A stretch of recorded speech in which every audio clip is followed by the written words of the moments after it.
Hi hello నమస్తే welcome to Telugu ప్రభ. నేను మీ journalist Shivajyothi. So సమాజంలో ప్రతి ఒక్కరికి, మన భారతదేశంలో ఉన్న ప్రతి ఒక్కరికి కూడా సమానత్వపు హక్కు ఉంది.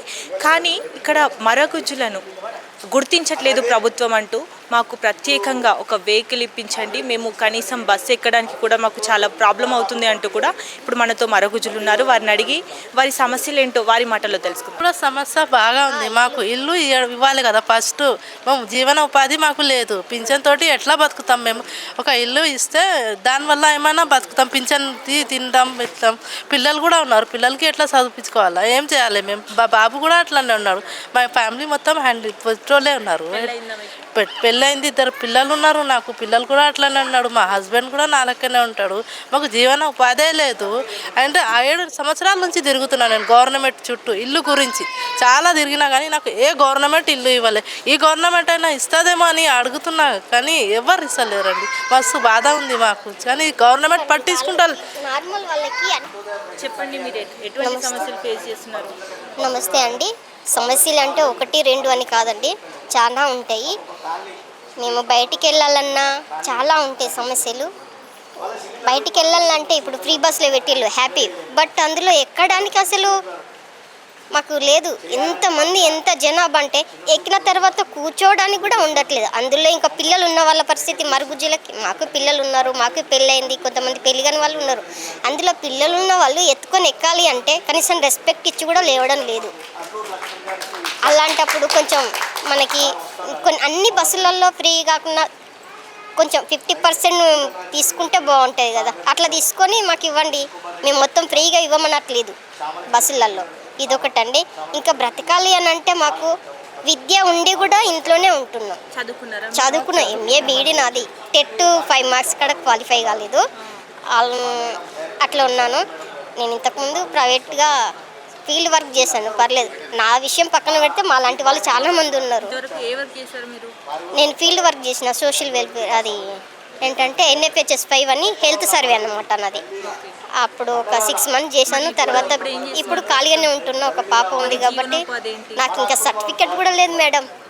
ఆ సర్టిఫికెట్కి వెళ్తే నాది ఫస్ట్ మా అమ్మ వాళ్ళది జయశంకర్ భూపాలపల్లి డిస్టిక్. పెళ్ళై 5 ఇయర్స్ అవుతుంది. అక్కడ మా అత్తగారేమో నల్గొండ. ఈ 5 ఇయర్స్ నుండి తిరుగుతూనే ఉన్నాం. మా ఆఫీస్కి వెళ్తే DRDOకి వెళ్తే అక్కడ నుండి ఎక్కడికి హైదరాబాద్లో సెల్ఫ్ ఆఫీస్ అంట. అక్కడికి రాస్తే మా ఆయన 2-3 టైమ్స్ వెళ్ళిపోయాడు. వెళ్తే రేపు రాపో, ఎల్లుండి రాపో, సైట్ ఓపెన్ కావడం. ఈ సైట్ ఓపెన్ కాకపోవడం ఏంటి చెప్పండి ఒకసారి. అలా చాలా మంది వస్తున్నారు పాపం, ఎంతోమంది వస్తున్నారు. అయితే నేనేమంటున్నా అంటే ఈ విషయంలో, సర్టిఫికెట్ విషయంలో ప్రతి 3 నెలలకు ఒకసారి వేయండి. 1 నెల అంటలే, 2 నెలలు అంటలే, 3 కానీ 4 కానీ ఈ నెలలకు ఒకసారి ఒక డేట్న 10వ తారీఖు 5వ తారీఖున వేసి మాకు సదరం క్యాంపు పెట్టండి. అప్పుడు వస్తాం ఆ డేటున కదా. ఎప్పుడో పెడతారు. ఆ సమాచారం అందరికి తెలియవచ్చు, తెలియకపోవచ్చు. చదువుకున్న వాళ్ళు ఉంటారు, చదువుకున్న వాళ్ళు ఉంటారు కదా. ఆ డేట్ ఫిక్స్ చేసి ఆ నెలలో మేము వెళ్తాం ఆఫీస్ కాడికి. DRDO ఆఫీస్కి వెళ్తామో, సదరంకి ఎక్కడికి వెళ్తామో అక్కడికి వెళ్తాం కదా. ఇది ఒక్కటి చేయండి. ప్రభుత్వాన్ని కోరుకునేది ఇది. నేను పెన్షన్ లేదండి, నాకు సర్టిఫికెటే లేదు. ఇంకా పెన్షన్ ఎక్కడికి వెళ్ళి వస్తుంది? అన్ని ఆస్తులు ఉంటాయి, అన్నీ ఉంటాయి. వాళ్ళకు ఒక ఆధారం కూడా ఉంటుంది పని చేసుకొని బ్రతకడానికి. వాళ్ళకి ఇల్లు వచ్చిందండి ఊర్లో. ప్రతి ఊర్లో నేను చూశాను, చాలా ఊర్లో. నేను ఫీల్డ్ వర్క్ కాబట్టి ఆ ఊరు ఈ ఊరు తిరిగాను కదా. ఒక డిస్టిక్లో కొన్ని మండలాలలో కొన్ని విలేజెస్ తిరిగాను. అక్కడ చాలా మందికి వచ్చిన ఇల్లులు, అందరు బాగున్నారు. వాళ్ళకి ఆస్తి, వాళ్ళు పని చేసుకొని బ్రతకగలుగుతారు. వాళ్ళకి నెలకి ఇంత అని ఎగ్జాంపుల్ ఒక ఆటో నడుపుకున్నారు అనుకో, వాళ్ళకి మినిమం 20 to 15 మధ్యలో వస్తాయి సాలరీ కదా. వాళ్ళు చేసుకోలేరా? అక్కడికి వెళ్తే నువ్వు ఇంత ఉన్నావు కదమ్మా, నువ్వేం జాబ్ చేస్తావు అంటున్నావు. కానీ నేను ఫీల్డ్ వర్క్కి వెళ్ళాను కదా, అక్కడ నేను చేశాను కదా, చేయగలుగుతాను. నేను ఈమె చేయగలుగుతుంది, ఇవ్వట్లే. నువ్వేం చదువుకున్నావమ్మా, ఇంత చదువుకొని ఖాళీగానే ఉంటున్నావని వాళ్ళదే క్వశ్చన్. మరి మళ్ళీ ఆన్సర్ చెప్తే సరే చూస్తా వెళ్ళండి అమ్మా అని అంటారు. ఇది మా పరిస్థితి అండి. అంగన్వాడీ టీచర్ ఉద్యోగం ఈజీగా తీస్తాం మేము. అదే ప్రభుత్వ హాస్పిటల్స్ ఉంటాయి, అందులో ఓపీ రాసుకోవడానికి పనికి వస్తాం కదా. 10th క్లాస్ చదివితే ఓపీ రాయి వస్తుంది కదా తెలుగులోనే. వాళ్ళు ఏదో పెద్ద పెద్ద భాషలలో ఏం రాయరు, తెలుగులోనే రాస్తారు. మా అంటే ఇంగ్లీష్లో పేర్లు రాస్తారు. ఓపీ అంతే కదా, ఏముంటుంది? ఓపీ రాయడానికి డేట్ వేస్తారు, పేరు రాస్తారు, ఏజ్ వేస్తారు, వెయిట్ ఎంత, హైట్ ఎంత, ఇదే కదా చూసేది. అది మేము చూడలేము మా కళ్ళతో. ఇంత మాట్లాడుతున్నా వాళ్ళని అడగలే, నా పేరు ఊరు అడుగుతాను కదా.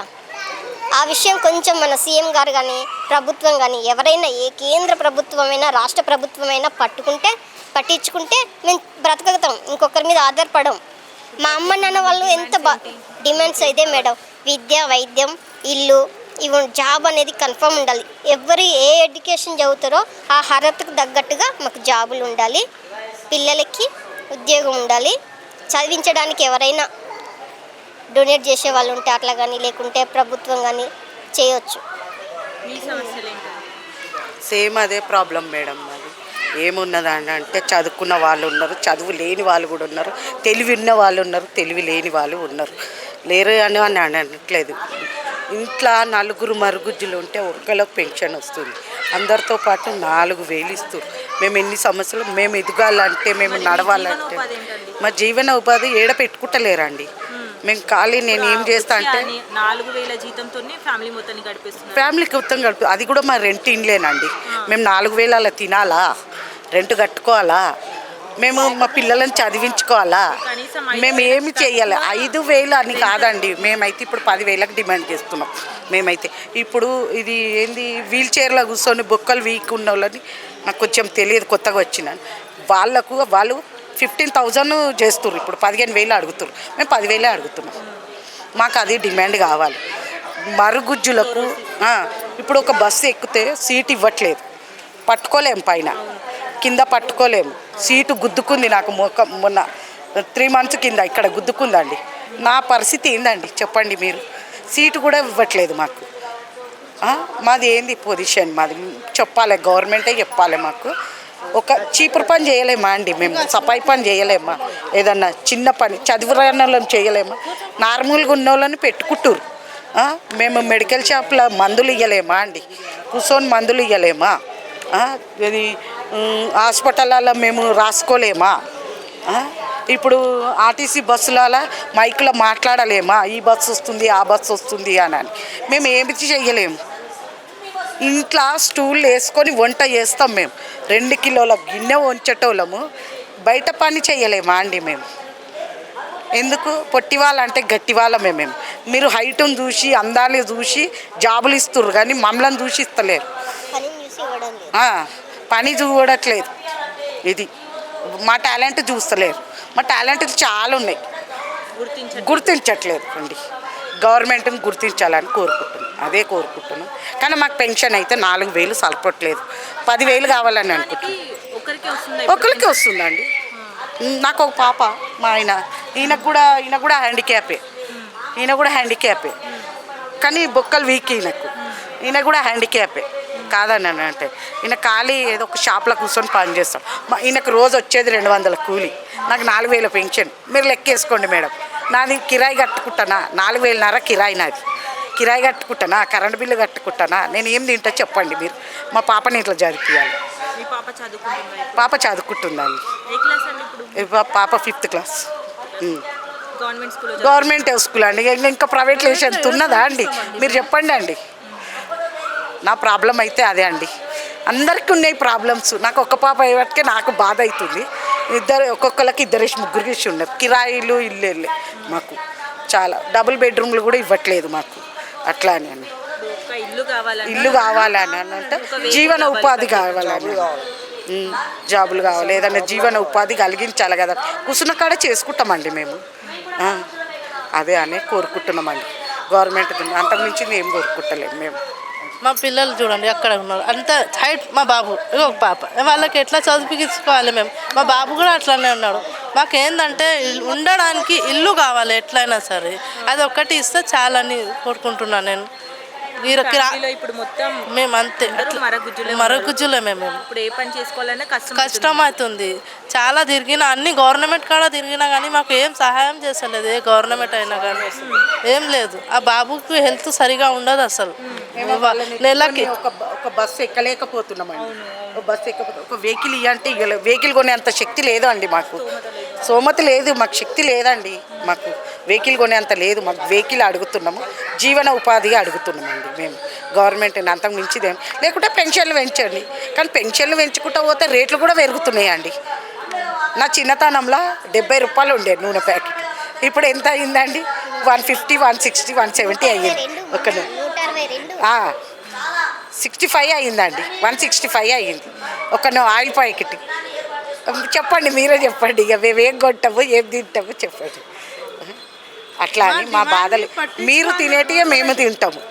4 ఉన్నోళ్ళు ½ కిలో వండుకుంటారు, 2 ఉన్నోళ్ళు ½ కిలో కానీ అన్నీ వేసేటివి అయితే అన్ని ఐటమ్స్ వేయాలి కదండి. చెప్పు, మాకు ఖర్చు ఉండదా? సకలాంగులకు 10 రూపాయలు అవుతాయి ఇంట్లో ఖర్చు, వికలాంగులకు 5 రూపాయలు అవుతాయి. అది 5 రూపాయలు కూడా సరిపోవట్లేదండి మాకైతే. నేనైతే చెప్తున్నా, ఖర్చు ఉంటుంది అట్లా కానీ సరిపోవట్లేదు. అది మా ప్రాబ్లమ్స్ అది అండి. ఇక గవర్నమెంట్ అర్థం చేసుకోవాలండి. మేము చెప్పేది చెప్తున్నాం అంతే. Thank you.